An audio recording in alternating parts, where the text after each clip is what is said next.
আনবো, আমি কি স্লাইনটা সাথে নিয়ে গেলে পরে ওরা ওখানে কি এটা প্যাকেট করে দিবে? সেটা দিবে কিনা এটা তো আর আমি জানি না, কিন্তু আপনি তাকে বলবেন দিবে না কেন, না দেওয়ার তো আর কিছু নাই। আপনি আপনার জিনিস যেভাবে আপনি নিয়ে আসবেন সেভাবেই দিবে। আপনার পোনা আপনার বই জানতে হবে না। ওরা দিলে পরে কোনো ক্ষতি হবে কিনা মাছ ওই অবস্থাতে?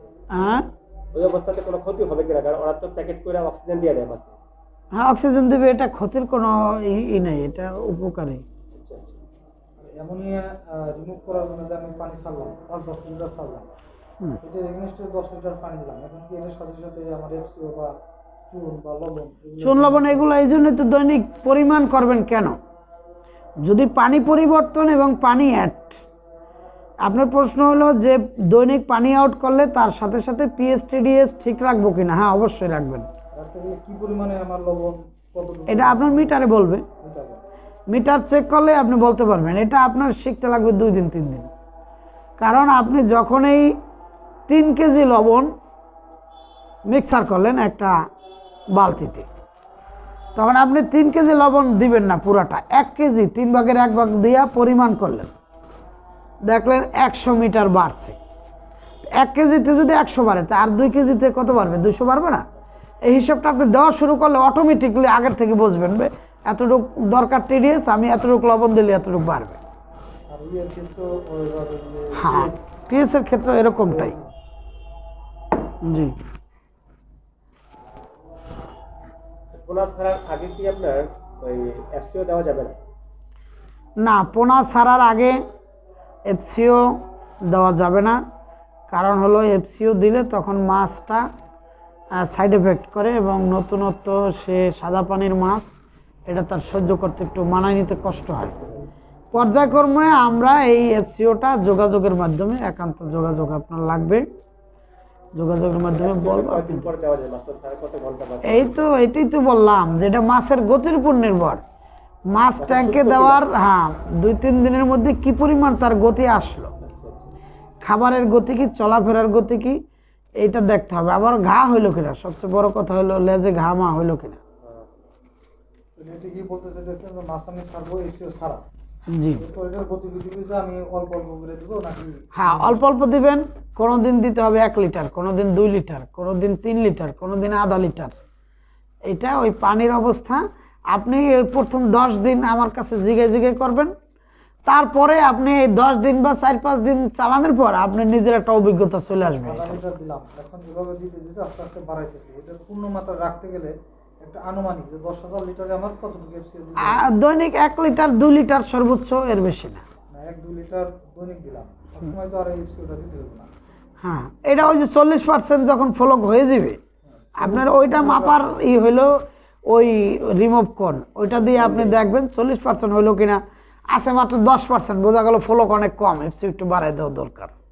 মানে আস্তে আস্তে ওটা আমার বাড়াইতে হবে, কিন্তু এই হিসাবটা আপনি শুরু করলে পাবেন আশা করি। আলোচনার ভাবে তো বুঝতেছেন, যেটা বুঝবেন। জি, আর কোনো প্রশ্ন? না, প্রশ্নের মাধ্যমে এই জিনিসগুলো ক্লিয়ার হয়, অবশ্যই। প্রশ্নের মাধ্যমে জিনিস ক্লিয়ার হয়। জি, সকালে দুপুরে দিবেন, এটা আপনি ভাগ করে নেবেন। ঘন্টাটা আসলে জরুরি না, জরুরি হলো 3 ভাগে। কিন্তু একটা জিনিস অত্যন্ত গুরুত্বপূর্ণ খাবারের, আপনি একদিন দিলেন 8টায় আর একদিন দিলেন 10টায়, মাছে খাবার খাবে না, সময় ওদের অনেক এটা। আর আপনি যদি টাইম মতো 7 দিন খাবার দেন, দেখবেন জাস্ট ওই 7টা বাজে মাছ উপস্থিত। ওই সেটি কি যে কোন মাছের জন্য পিএস কোন লেভেলগুলো তো উল্লেখ করাই যাচ্ছে না, পিএস সব একই আপনি যেমন বলেন প্রয়োজনে না, ওটা পিএস না, ওটা হলো টিডিএস লবণ। টিডিএস পিএস 7.5 থেকে 8.5 চুন কন্ট্রোলিং। টিডিএস আপনি কোন মাছের জন্য বলেন তো আপনার বলবে 600। এটা কিন্তু সেই প্রাথমিক পোনা ছাড়ার আগে না, মানে পোনা ছাড়ার পরে যে আমরা টিডিএসটা 2-3 দিন পরে যে দিব সেইটা। আর সারা টাইমে কি আর কম রাখতে হবে? সারা টাইমে আপনি লবণ দিবেন না, বিলকুল যেমন আছে এমনই দিবেন, সাদা পানি। আর পরবর্তীতে আমি কি 600 একবারে উঠাবো না আস্তে আস্তে? আস্তে আস্তে। আস্তে আস্তে। তাহলে কোয়ের ক্ষেত্রে আমি 600 উঠাইলাম, এটা লেটেস্ট।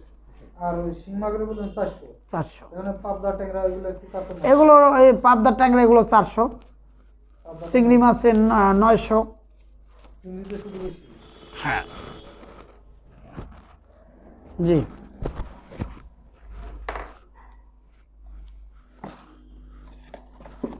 আর এগুলো সাধারণত মেয়াদ ধরে করেন না 4 মাসই না? 3.5 মাস মেয়াদ, তো আমরা 4 মাস রাখার পরে আমাদের মাছটা আলহামদুলিল্লাহ আমরা 5টায় কেজি বিক্রি করছি। মানে কই কই মাছ আর শিং কেমন লাগে? 1020 টাকা বিক্রি করছি আমরা, আরও ওই 6000 মাছের। আর শিং মাছ 5 থেকে 6 মাস লাগে, এটার একটু মেয়াদ বেশি। শিং 5 থেকে 6 মাস। 5 থেকে 6 মাস এবং 5 মাস থাকলে কয়টা কেজি আনা সম্ভব? 12টা 13টা এরকম।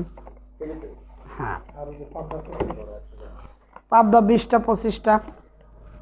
সব থেকে সময় একটু বেশি লাগে? 5 মাস পাবদা গুলো বেশি লাগে। সব থেকে হ্যাঁ, বেশি লাগে। ওই শিঙের ক্যাটাগরি। এখন বর্তমানে ট্যাংরার রেজাল্ট ভালো, গুলশা ট্যাংরা শীতে। শীতের জন্য ট্যাংরা।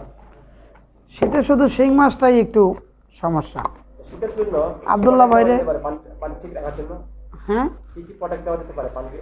পানি ঠিক রাখার জন্য শীতকালে পানি ঠিক রাখার জন্য অনেক ব্যবস্থা আছে। যেমন ধরেন আপনার ওই উপরে যে ছাউনিটা দিবেন তেরপাল, এটার এক মাথায় আপনি রশি বাঁধে রাখলেন, দিনের বেলা যখন রোদ উঠলো তখন টাইনা উপর দিয়ে ফাঁকা করে দিলেন, আবার রাতে টাইনা পুরো আটকাই দিলেন, কুয়াশাটা আটকাই দিলেন, রৌদ্রটা পাইলো।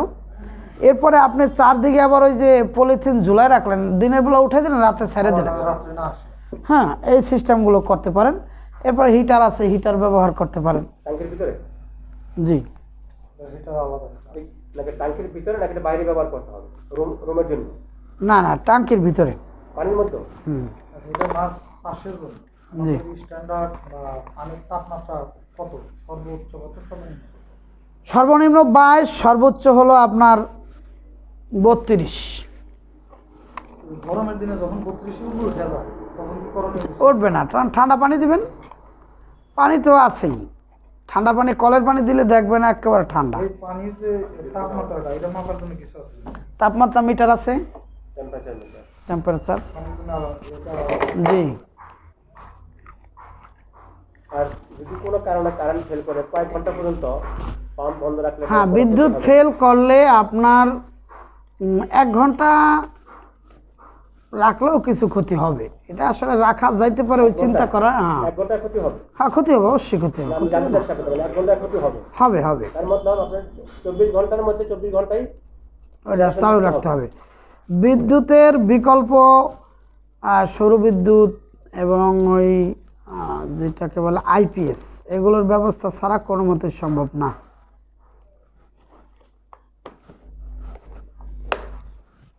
আমাদের যে ইগুলো এই কি বলে পাম্পগুলো, এই পাম্পগুলো সৌর বিদ্যুৎ তৈরি করতে গেলে এটা কত ওয়াটের লাগে?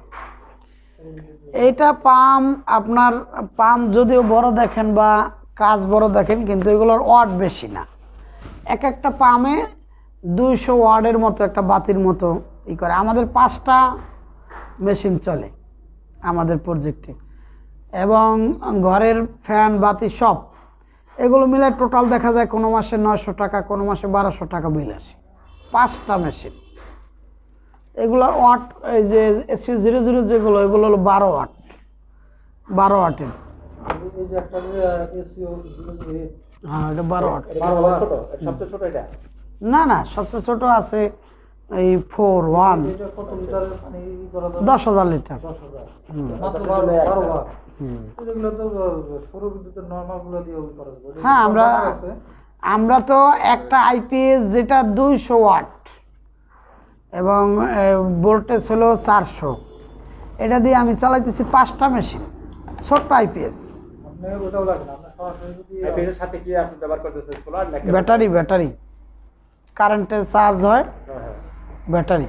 আপনার সৌর যদি দেন ব্যাটারি সিস্টেম না, ওটা জানি। কনভার্ট করা যায়। হ্যাঁ, কনভার্টার একটা লাগাই নিলে হ্যাঁ এটা আবার বাইরে কি করা যায়?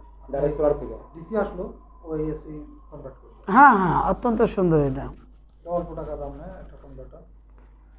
তাহলে এইটা আমরা করতে পারি। আমার প্রজেক্টে অনেক দরকার, এই যে LP100 লাগাইতেছি এখন, কালকে দেখবেন অনেক বড় বড় ট্যাঙ্ক কাজ চলতেছে, 50-30 হাজার লিটার গুলো। ওয়াট কম তো ঠিক আছে, এই পর্যন্ত রাখা হলো। ঈশার আজান হয়ে গেছে অনেক আগে, আমরা নামাজ পড়বো, নামাজের পর আর কিছু আলোচনা হবে। এর মূল কাজটাই হচ্ছে ইয়ারের